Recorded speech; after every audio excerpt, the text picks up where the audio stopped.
Cling, We're cling, live. We're cling, live. cling, cling, cling. Where, Chunky where's our Beats, where's our holla at me. where's our remote warriors at? Investment bars.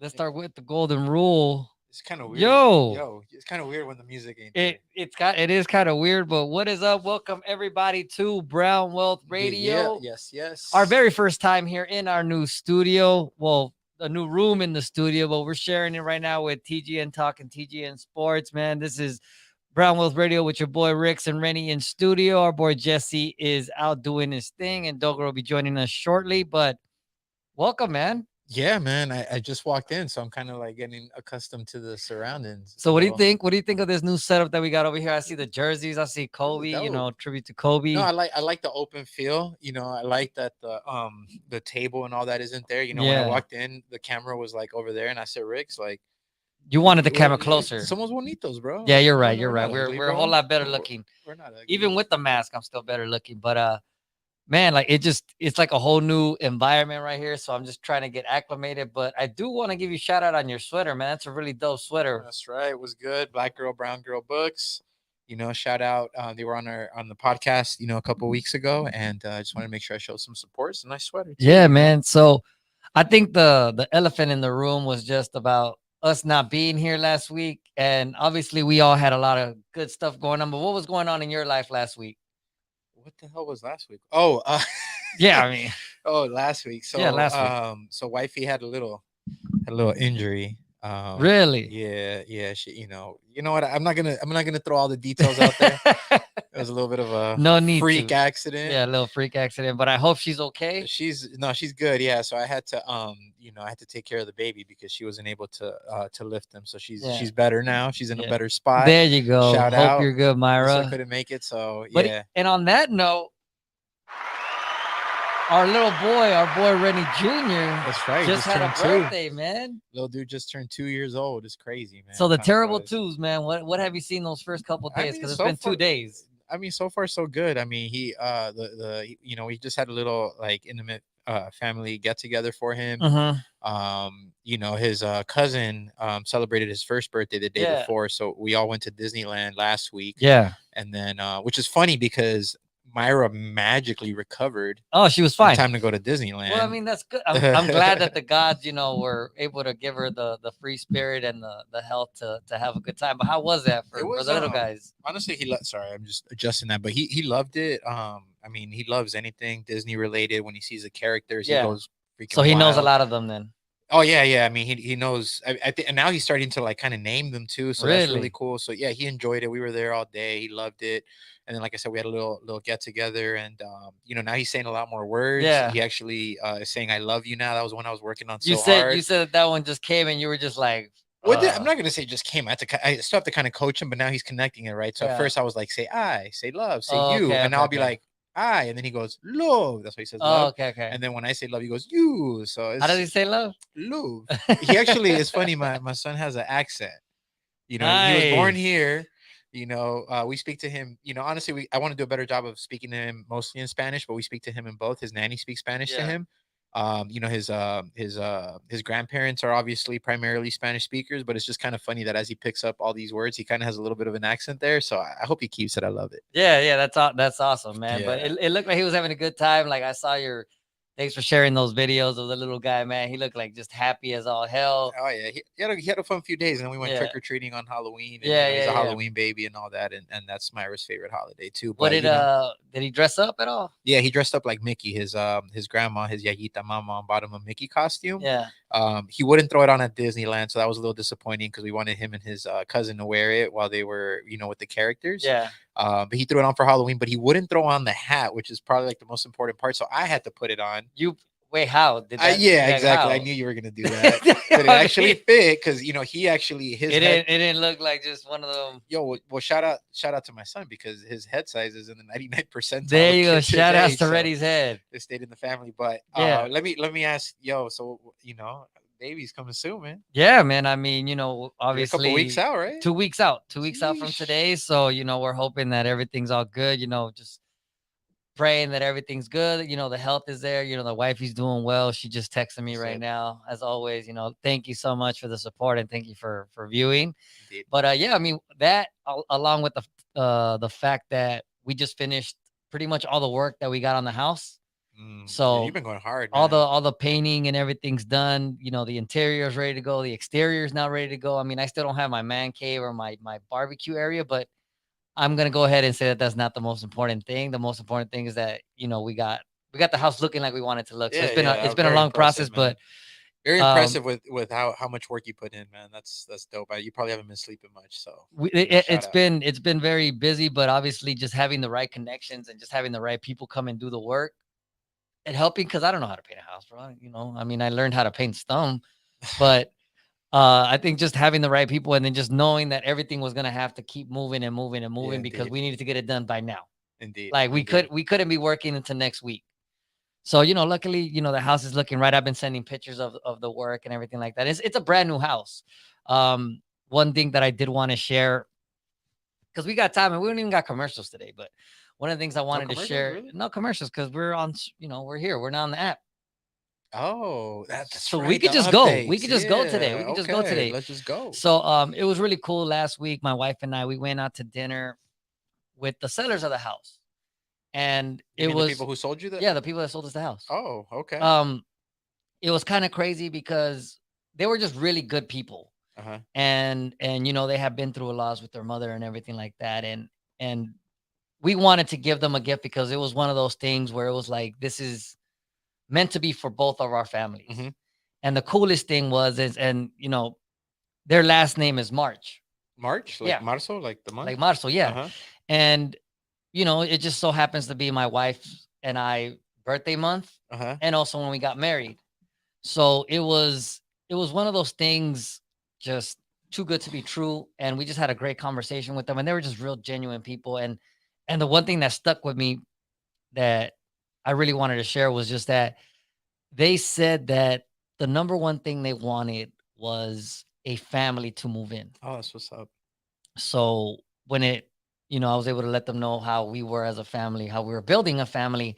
And that was one of the things that they really gravitated to. And it was really nice that they gave us the opportunity to be in their home because they were the only people in that house.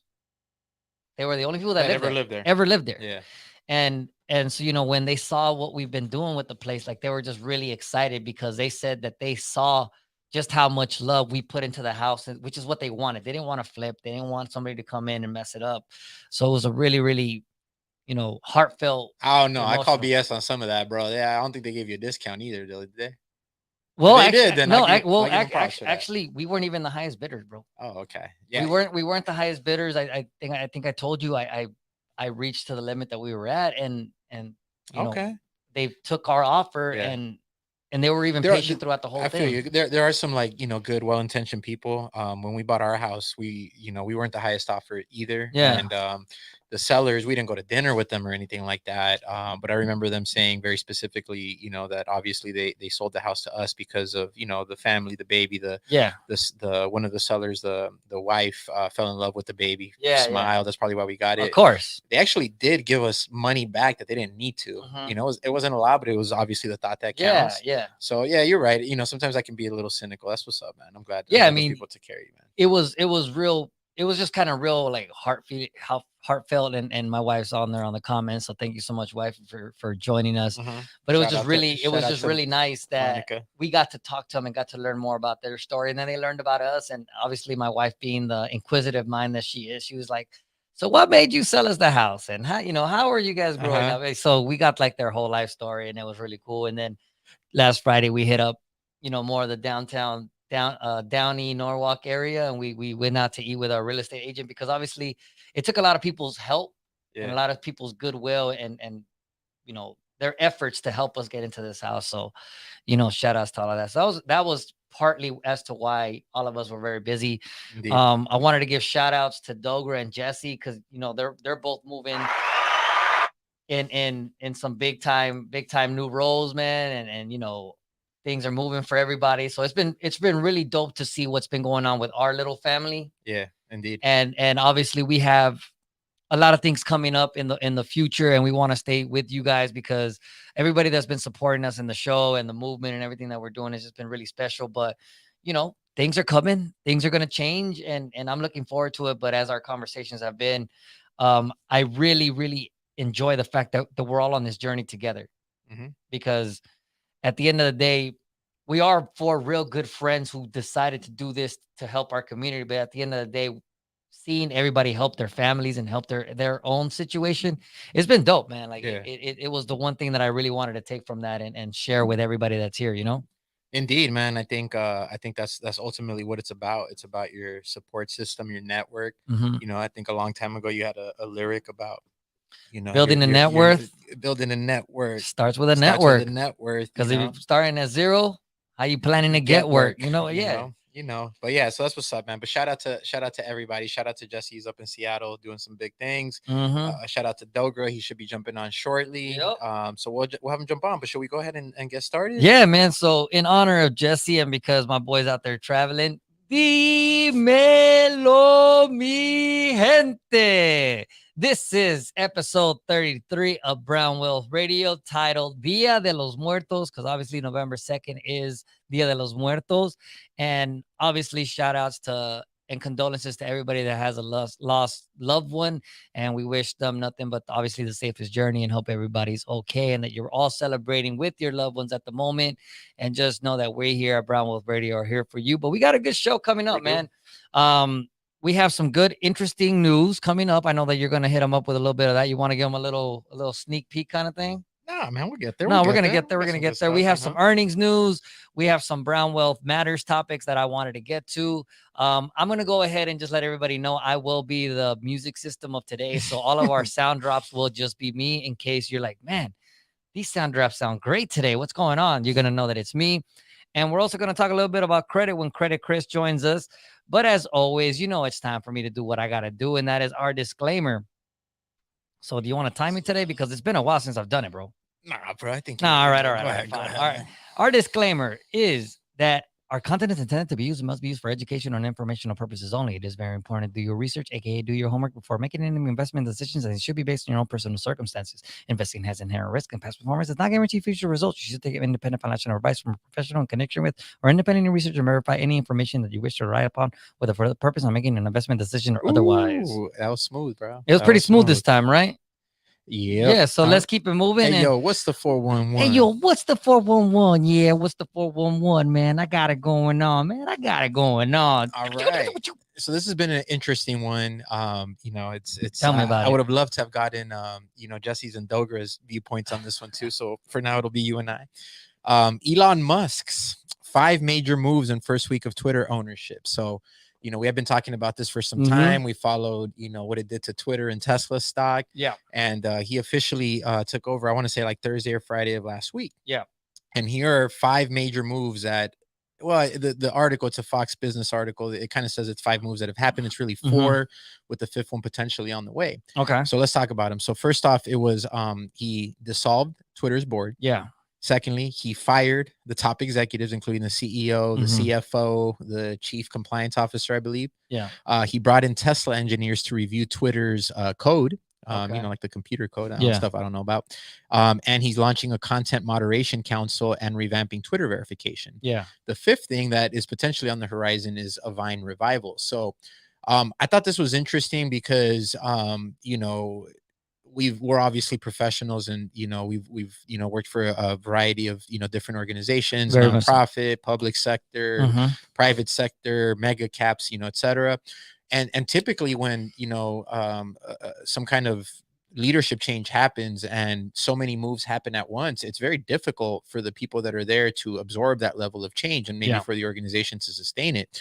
Now in this case, it's not as much of a surprise because it was pretty much put out there that when he took over, he was going to make some drastic changes.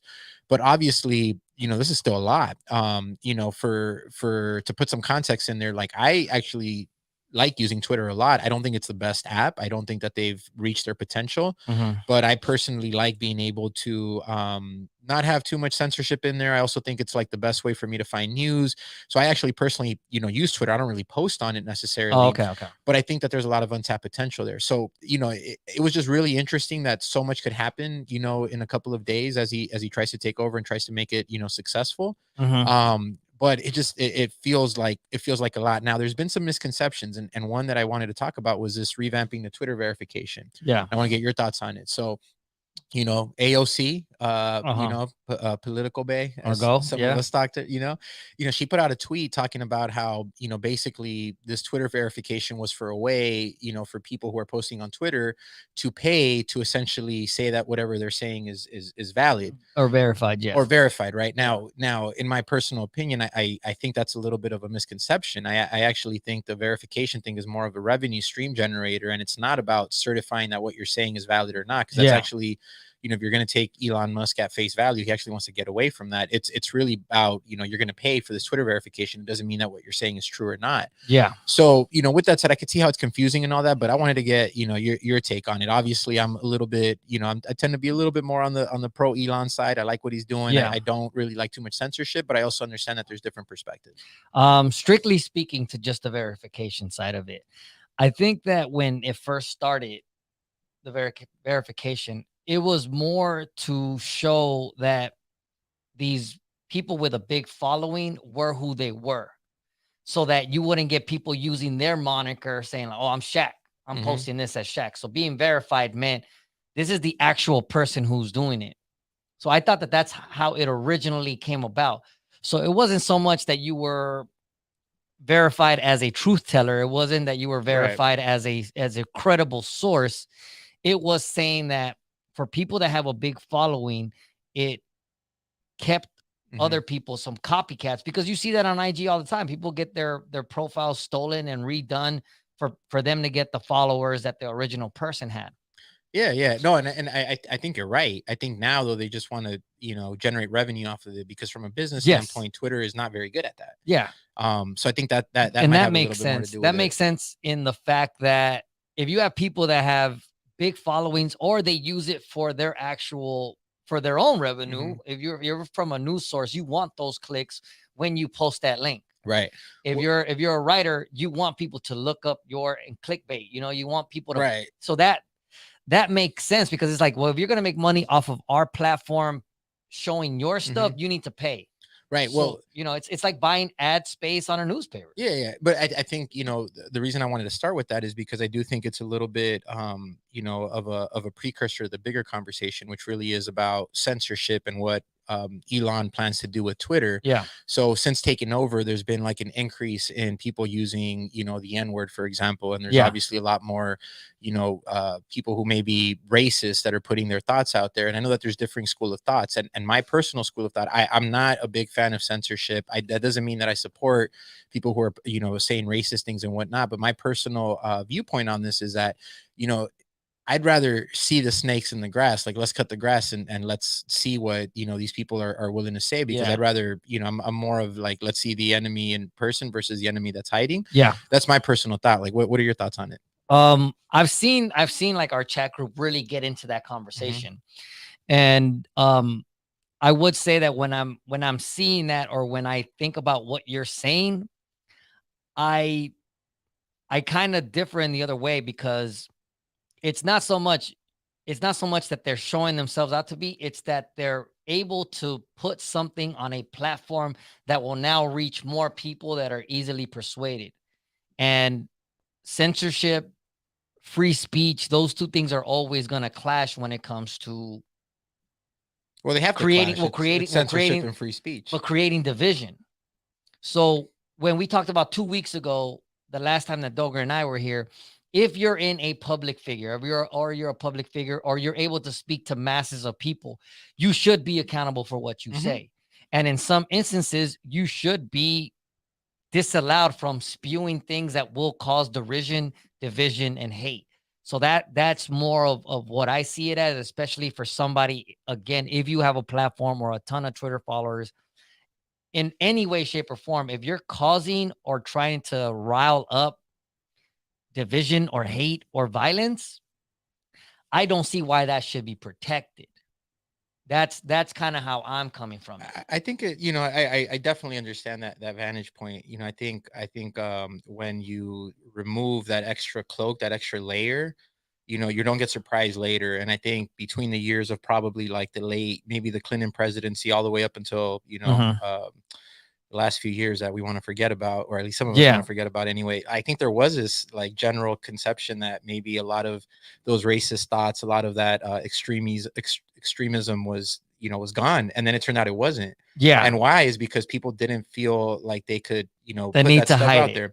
Yeah. Then it came out, right? And I think like if we go the other way, I think that's where what I worry about is, the censorship and all that really is a product of the people who are in charge. So Yeah. I see where you're coming from. I think it's important to respect both viewpoints. Yeah. I think different people can interpret it a little bit differently. That's Yeah. obviously we're gonna have some differing thoughts, but To some of the other things, because I do want to ask you a this, couple of things. well, I was I going know. to segue into the next one. Okay, Actually. good. Because I didn't want you to go to the next story. Yeah, no, what I Okay. wanted to segue into this next one, because I think in general, this whole like it leads into something else that I wanted to talk about. So Yeah. this other article is like your boss is spying on you, Yeah. and the National Labor Relations Board might stop it. Mm. So as the pandemic ushered in a new era of remote work, an unseen colleague joined employees in their makeshift home offices, digital spying tools set up by their bosses. Workplace surveillance technology is more common than ever before, but the government just indicated it might intervene. The top layer at the NLRB announced this week that she intends to push the job regulator to do everything it can to step in and protect workers from monitoring and tracking. Aside from using settled law to ban surveillance that's already unlawful, the lawyer Abruzzo, I think it's her proposal would require employers to discuss when and how they're monitoring workers. Employers would have to justify why the surveillance is necessary for legitimate business needs and explain how the tracking would be limited to address those needs. That solution would likely help worker privacy beyond what's necessary to protect legal rights. Yeah. If you know you're being spied on, it's easier to defend yourself. Mm. So I think this is a good reminder, because I do think Yeah. that, you can't assume, like we were having a conversation in the chat about, somebody might buy another laptop because they've been using their work laptop for everything. Yeah. And like that's actually like a little bit of a finer line than maybe we think about. I would have to imagine Big most people time. probably just, get on their laptop and do what they need to do. But the truth of the matter is your employer can see anything that you're doing on there. Yeah, that is tricky, and I think that's the elephant in the room, so to speak, about working from home. Right. Is that if you're using your actual technology, your stuff, and now you're putting all this work information, how far can your employer go in there and see it? Yeah. And when I first thought about it, I really thought of, well, if you're working from home, how can your job realistically know that you're being productive, doing your job to the best of your ability? Because when you're at work, you're supervised, you're seen. Now you're not tracked like with Big Brother on you all the time, but in some places you are. And I think the work from home crowd, the people that are able to just strictly work from home, they may not understand the necessity of being on at all times. I don't know everybody's situation. I know for my job, I can't be at home. Mm-hmm. I can't do my job at home. I'm assuming that you can't do your job at home, or else you do all of it. Well, but some parts you can't. And I think that leads back into that argument about working from home, because, I had the good fortune of working from home during a scary time, like when COVID came out. And I'm appreciative of that. But now that I don't work from home, well, I'll occasionally work from home, but I'll tell you personally, and I'm not saying this is right, but my personal opinion is I do think that you're probably going to be way more productive when you're not at home. Now, I don't think that applies to everybody either. Yeah. I think some people are really good about that. Yeah. I'd beg to differ. I mean, I'd beg to differ in just the simplest form of just saying, when you're at home, there's so many more things to be distracted. You're just in a whole different comfort level. Yeah, space. I generally see it that way. Yeah, I know that. Like, I took a work from home day. What's today? Wednesday. I think on Monday. I guarantee you it was the least productive day of the week. But but again, to that point, like I think you also have to just know that your employer might be watching. Yeah, right? that part I completely 100% agree. Your employer can't say that we're going to watch you X amount of time if it's not your actual work time, and they shouldn't be allowed to get into your personal files if they're making you use your personal computer to do their work. Right. So that is completely true. If your employer is going to give you a work laptop, and they want to see your activity on it, that is fair. Mm-hmm. But don't jump and say, I'm also going to have the ability to see everything you do on your home computer. And I agree with you. I think that's what should be the thought. Yes. But I think most people got to know, like, if your device is on the VPN, if you have access to internal resources at your job, you should check the fine print, because chances are they could probably take over your phone, reset it. They could probably completely wipe it. So you just gotta be aware speaking of reset, look what we got. My bad. What's up, youngin? You're bad. 10 minutes, huh? How you doing, Chris? I'm good, fellas. How y'all doing? Good, man. We're just talking a little bit about work from Hey, home yo, can we privacy switch and, that and layout? everything Can we like switch the that. layout? Because Yeah. we see Dogra's pretty face, but you There can't you see go. ours no There you more. go. There you go. Do that. Which one? I was just seeing if there's one where we could, thin it out a little bit. Let's see. Like that? Yeah, I think that one's better. That one's fine. Yeah, less Dogra, more us. That's always Yes. what people ask for. But how you been, Dogra? I'm good, man. How y'all doing? Good, man. Good. We're talking a little bit about uh employee work from home employees and their Well, privacy. look, and Maddie brought up a And good Mac, point. yeah, Mac comes up and on the chat saying that Can you click employers on it? track you at work too, and they check badges in and out. So, I mean, that's the whole point that I was trying to The make. point is, That neither of at us are work, saying it's right. I think we're actually saying the opposite. yeah. But just No, be I think you're aware. right. But what are your thoughts on your employers having the ability to see everything on your computer if you're working from home? What if you end up using your personal computer for your Nah, I work? mean, yeah, no, exactly. If you're using your personal computer, you gotta draw the line somewhere. You know what I mean? You should be able to live your private life the way you want to. You know? Absolutely, absolutely. So, I'll share this particular story because mhm, at a former employer, I was once in an interesting situation. I did not take the device. I was using my mm, personal device, and I never completely synchronized it to the network. And there was a situation that came up. I'm not going to get into the details necessarily, but I'm going to go ahead and share that had I not had had I had the employer's device, it would have been, we might be in a different place today, to yeah, be honest with you. So I would, not a recommendation. Every job is different, but if you can keep your personal device personal as much as possible, you got less to worry about. yeah, absolutely. I use my work phone when I have to use my work phone. If not, I use the office phone. One of the things that I never made sure I wanted to do was never give my personal number out to students or parents. I gave them my work number because it's personal Yeah. and Hey, it's you know what? private. One real cool thing about my new job, I have not given my number to anybody. Damn. No one, Nice. Not no one, even not even your Instagram, your LinkedIn, your no one WhatsApp. has my number Nobody's at got your work. WhatsApp. No one has Oh, okay, good for you, nothing. man. No, they just hit They me up through the internal channels. just the emergency contact, huh? There you Yeah, go. I don't know if they could find. Nah, they could find it, but yeah, that's the only place. But I do have a couple more articles. Let me get through Look, them. we got time, man. We ain't got no Yeah, all right, all commercials right. today. We're good. We're good to go, So this man. is interesting. So earlier today, they actually announced that the mortgage rates fell for the first time in months. Woo! Mortgage rates dipped slightly last week for the first time in more than 2 months amid the Federal Reserve's ongoing fight with inflation, according to data released Wednesday by the Mortgage Bankers Association. Their weekly survey showed that the 30-year fixed mortgage rate fell to 7.06, Wow. down from 7.16 a week earlier, and applications decreased for the sixth straight week. Rates, Mhm. however, remain near the highest level in 2 decades. Yeah. The share of adjustable rate mortgages, which rose recently as mortgage rates surged, declined from the previous week to 11.8% of total applications. But here's what you got to know is that the Fed ordered another jumbo interest rate hike, and many are wondering what. So earlier today, the Fed met and Powell moved the markets by billions of dollars within about a 90-minute stretch. Very, very tricky time. And he basically said that, any thoughts about the Fed pivoting and potentially moving the other way are premature at this point. Yeah. Yeah. And we've seen a clear correlation between the Fed rate increases and what's been going on with mortgage rates.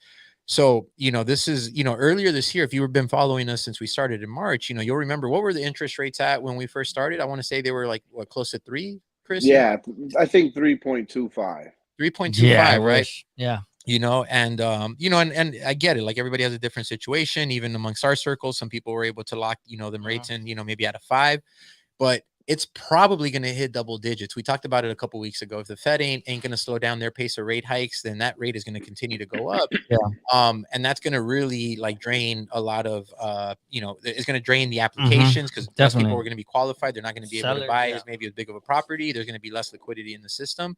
So I think it's an important time to know that, it's kind of this is here to stay. Yeah, and you're seeing it. I still obviously get a lot of updates on Zillow and Redfin, and you're seeing just house prices just drop precipitously, and obviously it's to fight that rate hike because obviously it brings down the people's ability to actually purchase. But the crazy part is that unless you were buying in cash a couple years ago, if you were waiting for the prices to drop, it didn't do anything for you. Yeah, no, I'm just saying that you're paying the same now on like the house. If it goes down 15, 20 G's, you're still paying that per month if you're the buyer. Yeah, like That's what I'm the saying. my like I could buy a house for half the price of what I paid for the house I live in now, and my mortgage payment would be the same. Yeah, Yep, exactly. it's wild. That's Yeah. And crazy. So I mean, and now it's that's 5 becoming points this more ain't of a looking too bad.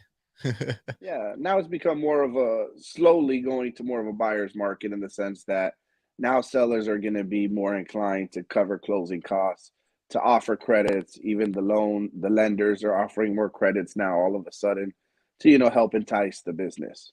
Yeah, makes sense. Yeah, and the other thing too is that sometimes when it's the opposite way, like more people are inclined to maybe sell and move their things into the next property, and now that makes no sense for the It doesn't. average Yeah. person who locked in some of those low interest rates. So it's gonna be an interesting few months. It's gonna be a bumpy Yeah. ride. Yeah. But yeah, so this would be where we would remind you that If you don't read the there you move, go. you're misinformed. If you do read the news, you're misinformed. So since we're Dun having dun dun dun since dun dun. Go ahead. oh no, you know what? Actually, El Mercado's next. Yeah. Oh, Dun dun dun dun dun red, dun. I red Red need a dollar. wine. I No, you need a need a dollar, dollar. dollar. Dollar, Yes. I'm dollar going is straight to what the red I Yeah, wine just need. go to because red woo, wine, man. Go ahead and sing that red wine red, because red wine. oh damn. Hey, I didn't know we had the actual sound here. I wish I had the auto But tune filter. yeah, the S&P 500, folks, it went down 2.5%, 96 points to 3,759. The Nasdaq went down 3% to down 366 points to 10,524, and the Dow Jones went down 505 points to 32,147. These numbers are higher up and down from 2 weeks ago when we last did our show. The Dow Jones is up, but the Nasdaq and S&P 500 are down from where they were last week. So, did you guys know that the Dow was 10% off its all-time high earlier today? Yeah, it's kind of wild because obviously when I'm looking at these numbers just from 2 weeks ago, it's up like 2,000 points. Yeah, but I mean, so I think I was telling you guys earlier, like most years there's like a Q4 rally. Yeah.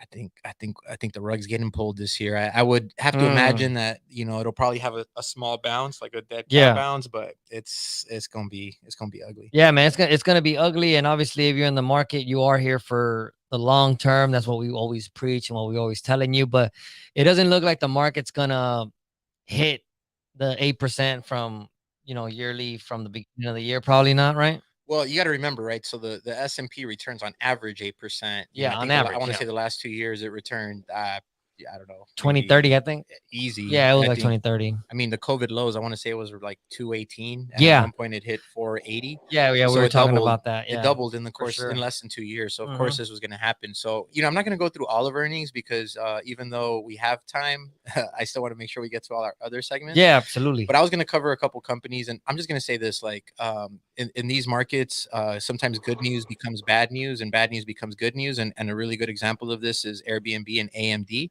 Airbnb actually announced really good results backward looking, but they fell 13% today. Why? Because it wasn't maybe as good as people thought it would be. They said that bookings in the fourth quarter would moderate slightly due to different types of pressures, right? Obviously, once COVID was kind of over, there was this big acceleration of people traveling, and now that's kind of dying out a little bit. Now, with that said, I do think that, I actually am looking to get into Airbnb again. It's currently at about $94. Again, remember the disclaimer, but I'll let you guys know that I have orders at 90, at 81 too. And I think at some point, it could be soon, it could be in 2 years, it'll probably get back to 120, 125. But I'll call that out. And then for AMD, it's interesting because AMD actually did not have as good of a quarter. Let me see if I see on here, they barely met EPS. They actually missed revenue. And for them, it was more like it wasn't as bad as thought. So it actually went up. It was up 5% today. And then before the general market went down, and then it was down 2%. Yeah. There's a lot of headwinds with AMD. I'll be honest, I'm down on AMD. I actually started getting back in. My average price is like 63, which I would have killed to get in at that price Yeah. a year or two ago when I traded it the first couple times. Now it's at about 60, so I'm slightly underwater. I'll buy more at 51, and I'd like to see it get back to like maybe 80 to 100. Okay. So again, I'm just saying all this because I think in these markets, Airbnb had probably a better quarter than anybody would have thought, but it still wasn't as good, so it fell 13%. AMD didn't have a good quarter, but it wasn't as bad as thought, so it's down. So it's just a tricky time. Yeah, right it now. just seems like from everything that I've been seeing and that you guys have been talking about, it's just really hard to maneuver and understand where it's going based on any indicators. Yeah, I think right now, like if you're a long term investor, that you should be looking to accumulate and load. I do think the market will go down, but what if I'm wrong? So I think you have to like always have a little bit of skin in the game. But in Mhm. these bear markets, I'll be honest. I know we talk a lot about long term investing, and again, if you don't pay attention, you should just do that. If you follow the markets a little bit, like you just got to use some common sense. And if you're celebrating because you're up on something, then you may want to trim a little bit of that. But that's just my Yeah, take. yeah. So anyway, that's the market. It's going to be an interesting roller coaster ride Mhm. the next, few weeks, months, maybe years. But there's always opportunity if you do the work and you look into it because Always. some people shouldn't be up during this bear market, but here I am up. Yep. And as always, you are listening to Brown Wealth Radio here on TGN Latinx and the Good News Radio Network and on YouTube. It's your boy Rix along with Rennie in studio, our new studio setup for the week, along with Credit Chris. Out, where you at out today? I'm at my brother-in-law's house. It's his Oh, okay. birthday, so Okay. Sounds good. So you're over apologize for there? jumping on late.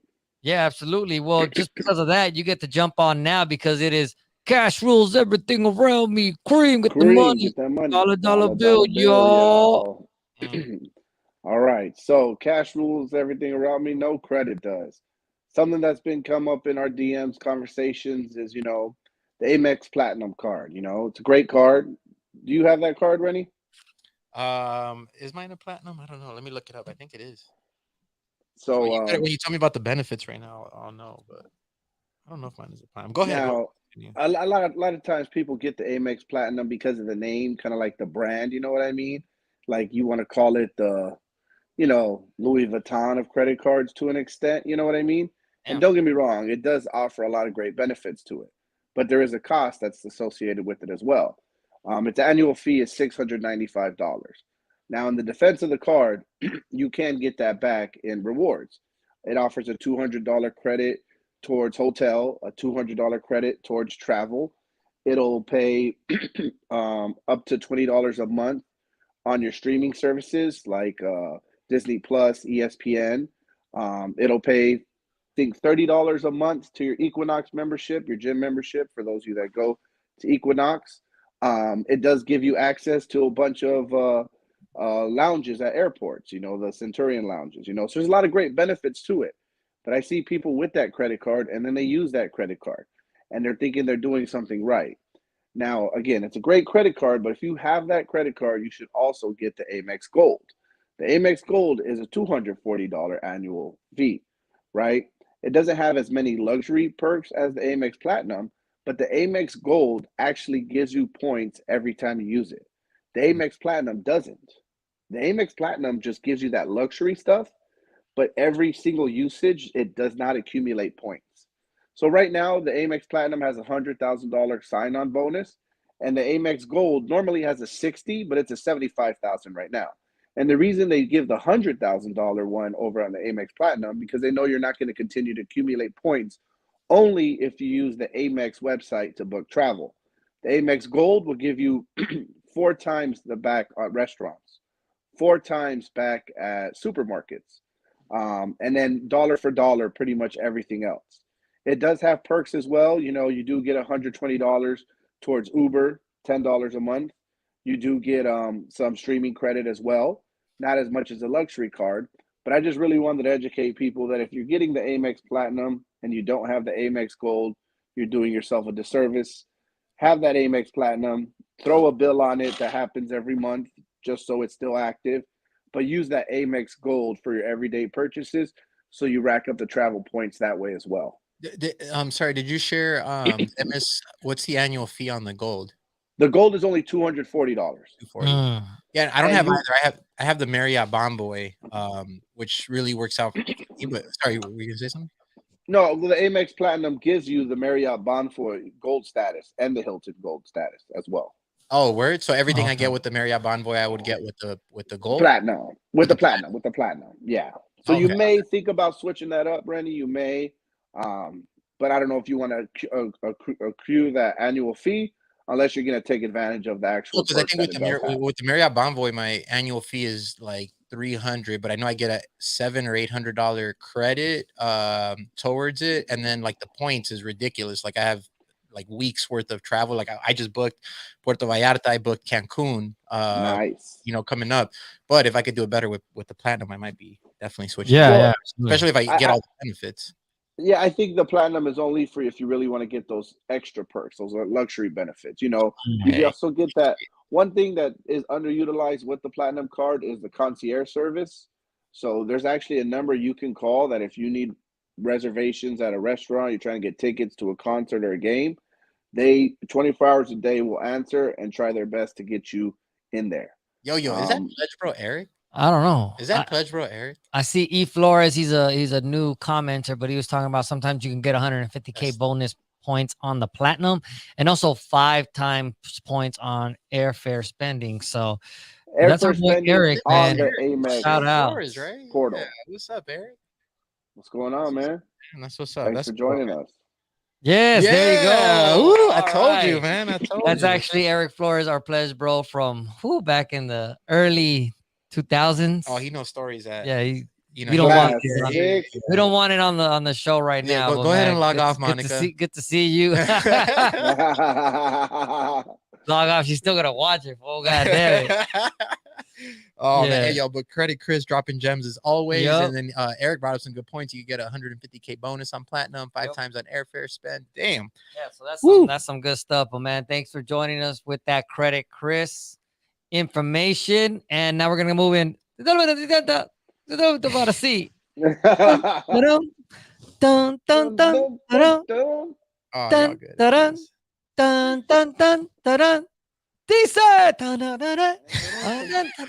All right, man. This music today is man. bumping, and so I have a couple of things I wanted to discuss today. The number one thing I wanted to start with was today is November 2nd. It is Dia de los Muertos, Day of the Dead.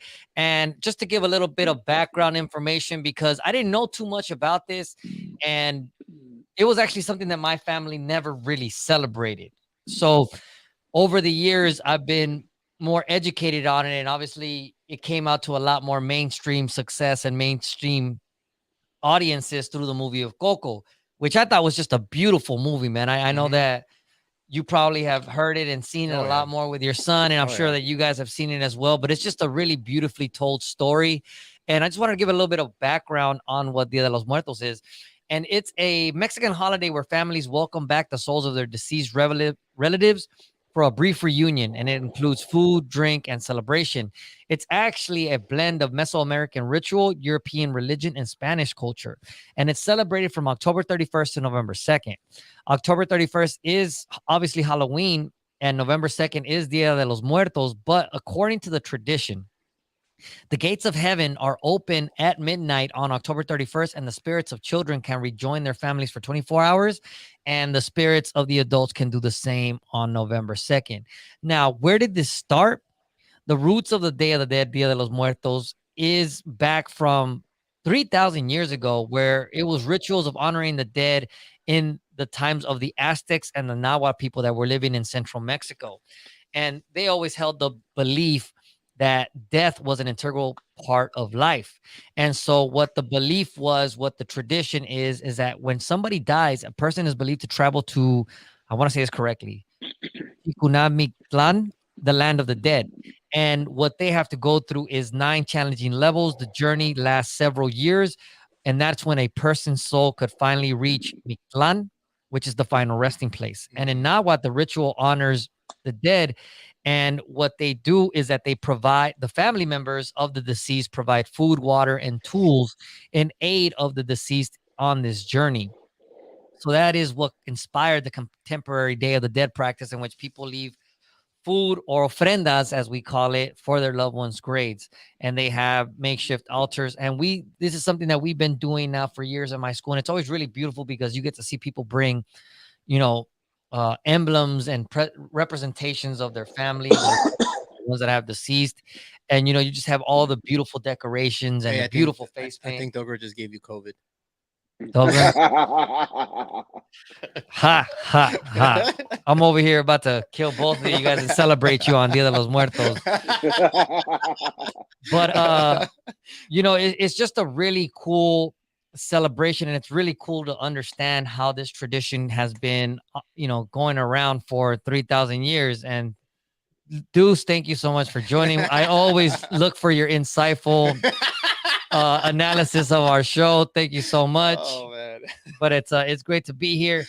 But the second topic of the day, moving on from Dia de los Muertos, is that we just wrapped up National Hispanic Heritage Month, and I wanted to go over some of the facts that have just been put together by studies and just speak to the movement and the growth of our people as a whole. And the Hispanic population in the United States has reached 62.5 million people in 2021, and that's up from 50.5 million people in 2010. So just think about how much growth that is. And that 19% increase in Hispanic population was faster than the nation's 7% growth rate. So not only are we living, we're dying, we're multiplying. So that's a great number. And the U.S. population in the last 10 years grew by 23.1 million people. We accounted for 52% of that increase. So obviously there's more coming of that, but people of Mexican origin accounted for nearly 60% of the nation's overall Hispanic population in 2021. And the next largest demographic of Hispanics that are in the United States, it's a Puerto Rican at 5.8 million, which is crazy because 3.1 million Puerto Ricans live in Puerto Rico. So there's more Puerto Ricans in the States than in the actual island. Among the fastest growth of Hispanics in the United States has come from people of origins in Venezuela, the Dominican Republic, Honduras, and Guatemala. Hispanics have now become the largest racial or ethnic group in California and Texas. In California, it's been since 2014, but they accounted for 40% of the entire state's population. So that's one of the largest shares. However, more interesting and something that I did not think was that in New Mexico, they make up over 50% of the state's population. You didn't? It's New Mexico. I get it, but I just figured everybody went to Khalifa. I mean, like, freaking Rennie. yeah, especially where I live now. I'm loving it. You know what I mean? However, one may think, oh, it's an immigration issue, it's a border issue. No, newborns rather than immigrants have driven the recent growth in the Hispanic population. About 44% of U.S. Hispanic adults ages 25 and older are now college educated or have college experience, which is up 8% from just 10 years ago. And what's even more just awesome and just really inspiring is that the share of Hispanics with a bachelor's degree or more has now increased from 13% to 20%. Damn. So it's a big jump. Obviously, it's one of those numbers that just obviously triggered me.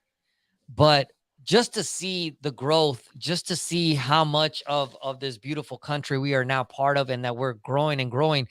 Because one thing that I didn't add on this was just the increase in number in multiracial Hispanic families. And that's coming from, Hispanic families that are blending and mixing in cultures and everything like that. So for me, that's just one of the most beautiful things coming from a family that's now blended, and I love it. And just seeing the growth and the steady rise of the Hispanic population and just all people of color, man. So the question, I have a question though. Go ahead. So what percentage of all these Hispanics are using the word Latinx? Yeah. I guess we're gonna have to go into meme territory on that one. But man, he's opening Pandora's box.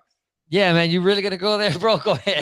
Nah, it's all good, man. I respect it. But I mean, just what do you guys think about these numbers? What do you think about just the growth of the culture and just us as a people, which now actually brings up the whole concept of, are we a monolithic group? Are we just a one topic group that are relied upon in voting in one way? So it's a reversion to the mean of sorts, because this was populated by Hispanics, Yeah. Latinos, Latinx, whatever you want to call it, like before, Yeah. the it was conquered, right, and taken over. So, it kind of speaks to, just the fact that this land was ours. What do we say a lot of times? Like, we didn't cross the border crossed us. Yeah.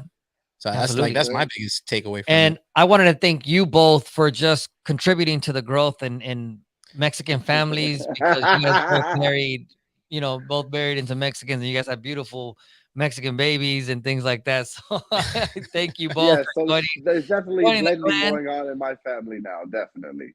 Yeah, yeah, yeah. So but it's just really interesting to see those numbers at the back end of Hispanic Heritage Month. But it also continues to let me know, like, hey, as big as we are as a people, we can't be counted on to only think one way. And that's been one thing that it's been really fun when we have when you guys have your heated debates and heated discussions on the group thread or listening to, Cesar Leo. I was listening to Cesar Leo on the way here, and he was just bringing up some different viewpoints that people would say, oh, you're not supposed to think like that. With, so it's Yeah, really interesting and everything like I that. always shout out to Leo. I mean, I agreed with like 10% of what he said yesterday, but damn, it was a good show. Yeah, He, no, he goes he goes in hard, man. I always love hearing it because it's important to hear different perspectives. And I think to your point, like, when I lived in Silmar for a while, like one of the most interesting things that took me by surprise was, in Silmar, there's a lot of Latinos that live there. I saw so many Trump flags. I remember on election day going out for a run and like honestly kind of being intimidated by this like Trump caravan that went right down. Yeah, bro. Yeah, yeah. Plus, Doga already gave you COVID virtually, bro. yeah, yeah. No, I But gotta my boy Cesar Leo. Man, I'm only doing it because I'm expecting. I got me a baby coming in a couple weeks, man. I gotta be extra squeaky don't clean. don't nah, let Whatever him off the the hook, rules are. Cesar Leo. Don't let him yeah, off the hook.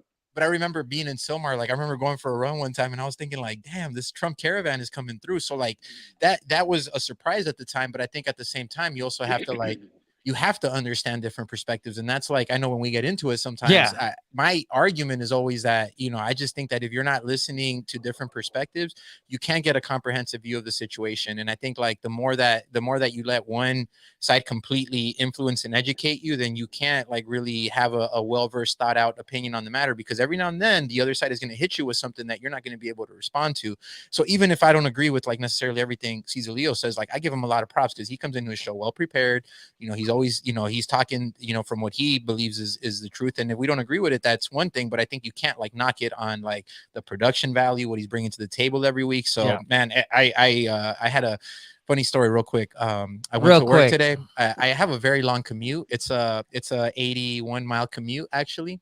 And I took off and I was about like 20 miles from out of the house. And then I realized I left my bag at home and I was like, damn. But you know what? Usually I can't catch his entire podcast because he goes for 90 minutes.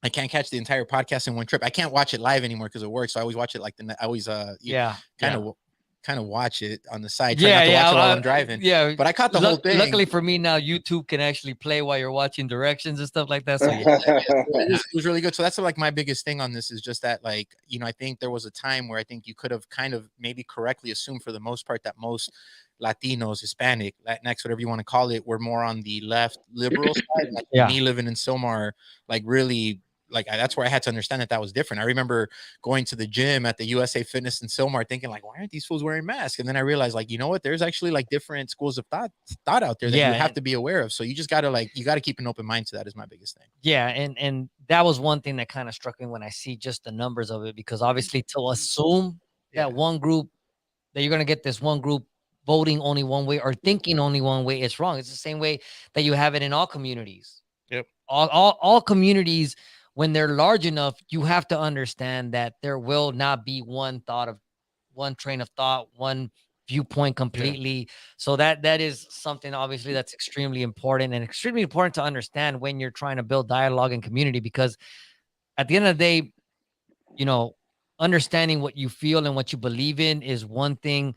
To completely shun or say that nobody else has any valid points is also very difficult, Well, regardless of whether Well, you agree with them or not. oh, go ahead, Delger. no, I mean, I think a lot of it is what the outside looking in. A lot of like non-Latino people have tried to make all Latinos into one and put them all in the same bucket. And to Mhm. Rennie's point, everyone has their own mindset and way of thought. with so many different or country of origins within the Latino community, of course that's going to happen. The Yeah, Cuban community definitely has an affinity to a certain way when it comes to politics, and it's just going to be part of real definitely. life. Yeah. Yeah, indeed. Well, let's pivot a little bit because I love everything you shared, by the way. I had told Rick I was going to argue with him, but he came Yeah. with the stuff that I'm excited to hear. The part that I don't, no, the Wow. reason I was going to argue is because I'm not as big of a fan of having to have a National Hispanic Heritage Month, because I think we talked about this a couple weeks ago, where I think like a lot of people, it just becomes flavor of the month type of thing. But I I thought love you're what, gonna be like, why don't they just celebrate us every day of the year? Well, I mean, they well, they don't. That's the should. problem. What I'm saying, that's Nah, they don't. It's just, it's the it it's just the gets difficult interesting part about it. because well, maybe let me open up the conversation this way, because I think right now there's such a big focus on D and E and I, right? Diversity, equity, and inclusion. But I think there's sometimes you go to these things where the DEI centers are, and like there's so many different things, and then you're like, well, what's the point? Like, I thought the idea was for everybody to be included, but then you see like 10 different things that you're not really included in all but one of them. So it's just interesting. But that's why I was gonna argue with you. But Oh you no. brought up, you came from a whole Well, when different you're speaking perspective. to that, as far as having those positions, obviously one of my good friends does that. Our boy Scott. That's what he works in. He works in helping to increase that. And But that so is his job. yeah, yeah, So I'm yeah, a fan yeah, of that. I hate when it's a captainship. yeah, Most organizations, Yes. they say that they're about it, and then they just add it to your pile of work. So that's yes, props. Like that is great. That means yeah. that they're actually truly invested in Yes, and, that. and So that was one thing where you're understanding that when you're trying to build diversity, you're gonna have to create lanes for everybody to feel like they could get in, yeah. and Well, that a lot of times when companies do the DEI route, they try to focus on a specific group yes, within that yes, I get that. diversity Yeah, spectrum, and I think that's when the whole point of it you can is get into lost trouble. Yeah, because yeah, it's just it's alienating other people within that diversity yeah. It becomes spectrum. convoluted, and then you get lost in your own message It's because you're confusing. saying, yeah, Yeah. you're saying that you're here for diversity, but it had to be a specific one, which is actually not diversity, which is what you're saying. Exactly. It becomes undiverse within Yeah, yeah, I diversity. get you. I get you. Yeah. Well, anyway, I wasn't gonna fall into that, but since I did for a second, it is what it is. But I wanted to go ahead and pivot into bars. Okay. Uh I oh. don't know the bar. Go What is ahead. it this one? Yeah. Dun, dun, dun, I could dun, have bought a place up in Dumbo dun, before it dun, was Dumbo dun, dun, for like 2 million. dun, dun, dun, Same building is worth dun, dun, dun, dun, 25 million. dun, dun, dun. 25 million. Uh, Dumbo. so I'm gonna keep it on the Hispanic Heritage Month Okay, theme. okay. Oh, look at All you. right, why not? Right? Why? This is how society. Hey, there you go. See, I see. I knew he was gonna drop that. I caught that after him on his show. Yo, shout out to Dragon Beats for checking in. Was Yeah. good, my boy. What up? Bars. All right. Who is your favorite Hispanic, Latino, Latinx, whatever you want to call it, rapper? Oh, damn. Everybody could be like, oh, Big Pun. Like Big Pun's one of the greatest rappers of all time, whether he's Latino or not, or Uh-huh. Hispanic or not. Um, fuck for me, man. Shit, it's a hard one, man. It is a hard one. It's a hard one because I just like dope rappers, regardless. Well, mine is definitely number one would be Our Son. Oh, there you go. Our son Barna. Yeah. Nah, That guy's like not even in anybody else's nah. stratosphere, Brown Brothers 2 coming out soon, by the You way. know? But no. You know who I'm gonna Shout share? out Prophet. Yeah, shout out to Prophet. I can't wait. Like the album is coming together so beautifully. Yeah. It's great. Anyway, mine is Immortal Technique. Oh, okay. Immortal Technique. Like Immortal Technique is my he's favorite, amazing. that's just because I love the content, the substance. I mean, oh god, he has some songs that are Yeah, he's just got some dope songs. amazing. So I really Yeah. like him. As easily, I think Pun is right up there without a doubt for Yeah. sure. And he might I think in terms of like I think the grand scheme of skill-wise, things, yes. yeah, he might be the Skill-wise, best. lauded, like Yeah. somebody that's just completely appreciated and stuff like that. You know who's somebody who I think is very underrated though, as far as like contributions to the culture? Mellow Man Ace. Wow. Do y'all remember Mellow Man Ace? Yeah. I just think that's somebody that we don't talk about enough. Yeah, But anyway, that's true. Dogra, what about you? I mean, I don't know if I'm a victim of the time, but to be honest, I listen to Bad Bunny more than any other rest of them. Over time, that's why I've You're listened not a to victim more. of times. That's just who you are, bro. Yeah, I'm gonna keep it 100. You're a Benito guy. I definitely enjoyed Immortal Technique at a time, and definitely Big Pun, but I didn't get too much of Big Pun. You know what I mean?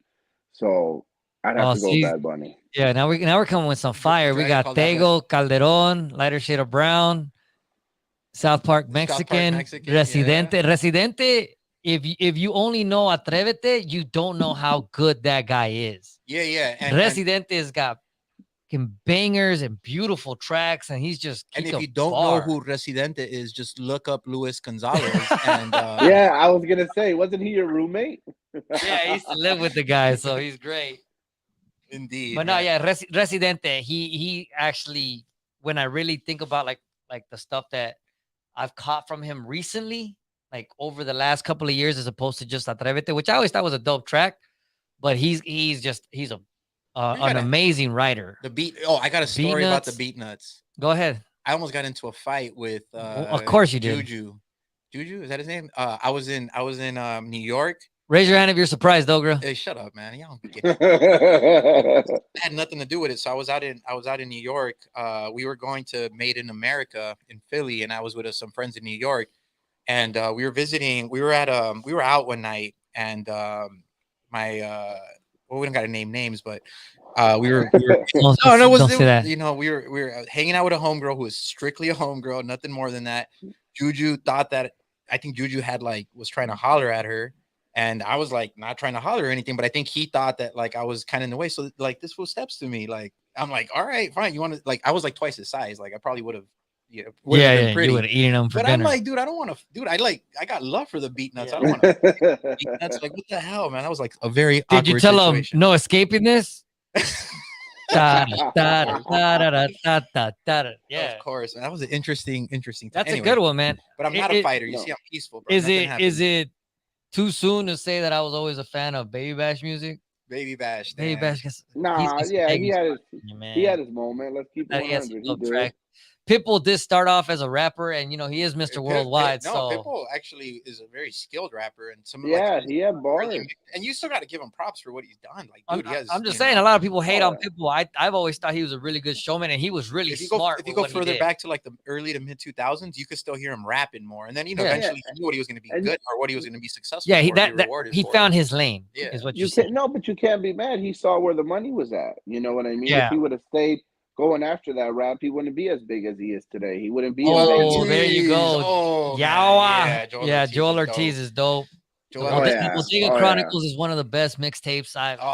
To this day, it's one of the dopest mixtapes. His projects with Crooked Eye are pretty dope too. Yeah. I mean, it's just kind of the Slaughterhouse controversy. He's a dope ass lyricist. Draga Beats. Sure. If you guys ever want to know just about rappers in general, just talk to our boy Draga Beats, man. Follow him, and he's got some great information. I'm just gonna put it on the comments because it's a lot of good stuff.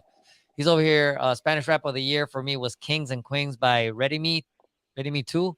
He's Dominican Republic. It's a cipher with a bunch of rappers from the DR and Puerto Rico, male and female underground. So if you haven't checked it out, check that out, man. But there might be a little Spanish rap on Brown Brothers too, by the way. So we got Spanish rap, we got beef tracks, we got what else? Someone sleeping on the couch, Brown Brothers. Yep. Hey, you have to wait for it to be released. So when is it coming out? Actually, let the people know, man. I don't have a hard date on it because we're letting it come together. It's interesting because Prophet, I think there was a point where he thought that this album wasn't going to come together, and then recently we met up and we worked on some music, and it my argument I already think is better than the first one, and I think he's starting to see it that way. But I think we still need to close it out a little bit. We got altogether, I want to say we have maybe 13 songs. I would say 8 of them are 100% for sure. 1 or 2 of them are I want to keep them. I'm not 100% sure they're going to fit with the album. And then we still got maybe 2 or 3 to record. So I'm really excited for that. But Cesar Leo brought up Cuban Link. Cuban Link goes hard. Yeah, man. He's really. It's very really unfortunate good. that him and Fat Joe fell out because I think he was a natural person to kind of take the baton, from Pun. I agree. That's a great point. Cuban Link could rap. I think Brown Brothers is gonna need something from Masked Up Papi. They're gonna need one of them features. But I'm just saying. From who? Papi? Masked Up. Masked Up. Well, how are you gonna record your verse with a mask on? Do you not hear how clear I sound right here? You don't, though. I sound amazingly clear. We'll cut a hole for him. There you go. Yeah. I'll do it on Zoom. It'll be fantastic. But from all of us here at Brown World Radio and Dogra out doing his thing, to all of the comments, everybody that joined us today, man, it was so much fun to be back in studio. Can't wait to see you guys next week. A lot more coming up on Brown Wealth Radio next week, episode 34 coming. So looking forward to that. We're going to call it the Shaq Diesel Show, probably. Shout out to the Shaq real Diesel. Z. Yes, sir. So Doing shout his out thing to up in the Jesse, man. Northwest. Hope you're doing well. And Yep. hasta luego, as we hit it with, ¿Tú quieres olvidar? Check it. Josine Hysteria. Screams on the Damn, track. Monica, you have a personal entertainer for the rest of your life. Always, always. Damn. So lucky. So They're like, lucky. who needs YouTube when you got me? But Peace out. shout out to everybody. Y'all be good, man. Have a good night.